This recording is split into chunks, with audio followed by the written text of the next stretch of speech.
every time I look at this unit, I can't help but wonder who will be our next giant LF character, which should be obvious. But today, let's look at the very first one. What's up guys, Legend here, and today let's revisit Ape Vegeta. Now I'm not gonna lie to you, it took me a while to really even pull this guy, and now at the current star level he's at with me, I feel a little bit more comfortable now to use him in the actual video, and that's what you're going to be seeing today. Now for Ape Vegeta, he really was a rather interesting unit on release, because to me it felt like he died too quickly. Like to me, like in terms of his like usage, it felt like he just fell off the face of the earth a little bit too quick. But the thing is, he's still a pretty good unit till this day. I don't really see what other people see in terms of trying to, you know, shame him. I don't see it, because he can still put in the work, yes. But what other reason can you say is negative about him? Like I can't see it, because I always try to see good within every single character. Now I got him at 7 stars. Stats wise, I think they're still pretty good. I don't see any issue as to why he can't compete within this meta. I hate AoE green cards, but I also love them. But I also think that he's, you know, still a really good character to use, and that's what we're here to see. Can he still put in the work? Which obviously he can. Now the only thing that I say that could be an issue, he don't have card draw speed. I guess if you want to blame it on that, no card draw speed, but that's really not that bad, because I think whenever he comes in and lands a strike, he gets another strike, so it's more of a strike into strike type deal. That's not bad, that's still pretty good, but I would have been more, I guess, happy if he would just came with card draw speed that can't be canceled, and maybe, you know, stackable damage output, which I think he does. I know I skimmed through his kit, I didn't overlooked it, I probably did, but nonetheless I still think he can put in the work. Now for the team setup, it's going to be a little bit interesting. It's basically going to be him with 4 Zenkai buffs on a GT setup, kinda sorta. Now in terms of how this is going to work, I don't know, because this is just too many reds. This is too many reds. So I'm going to be heavily relying on the tag 4s to carry majority of this video. Now the reason why I'm using this Super Saiyan 4 Vegeta, because if you may have forgotten, or if you remember, this guy actually buffs his allies with his main ability. So he's giving them an extra 30% to the damage inflicted, awakening, and ultimate arts. So that's actually pretty good. So the plan is to basically get his main ability popped, so I could kind of sort of buff him up a little bit more in terms of, or not in terms, hopes that the damage could also one shot. Basically, it's basically just trying to give him as much help as possible, because the 4 Zenkai buffs that technically feels like 3.5 should do the work, but you can never be too cautious with it. So this is the team setup. Don't know how well this is going to work, because it's just too many reds, but let's just give it a shot and see how well Ape Vegeta has aged.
So after all that, not bad at all.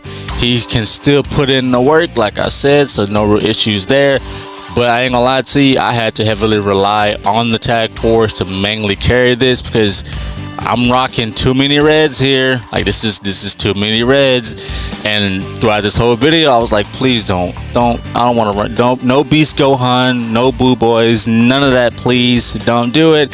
But as you already know, it was gonna happen sooner or later. So nonetheless, he can still put in the work. I do feel as if maybe he could use his own plat, but like I said in the LF Sword of Hope Trunks video, for some odd reason they just abandoned giving LF characters their personal plats now. And I'm not sure why they did that, but it's definitely there. Like you can definitely tell that anytime we get a plat, it's going to be associated with the character that's within that episode. So I mean, he does have his own plat, the Saiyan Saga episode, Saiyan Saga Z plat. That's not bad per se, but units like him need his own very plat. So for them to somewhat, I guess, discontinue personal plats for a certain amount of time is kind of awkward to me. But at the same time, I guess they don't want to give them too much love, because other characters associated with that tag could also use that type of buff. But until then, I'm not gonna hold my breath on any LF character, no matter who they are, to get their own personal plat, because it's been far too long since we've seen one for them. Because that's pretty much all we can ever say, all we can ever call for is plat for this character, plat for this character, plat for this character, but ain't getting it. Like, we ain't getting it. For example, this video is being recorded, I think, before Kid Buu or after Ultra Kid Buu, and guess what? There's a plat in the game for Kid Buu, but it don't go for him. I think it goes for Yellow Powerful Opponent. So sucks to suck, I know, but nonetheless, he did his job pretty good. Sorry for the tag force having to carry so much weight. I'm gonna go buy them an ice pack because they definitely need it. But nonetheless, good job for Vegeta. Can't be any more proud of it. And yeah, until next time, peace.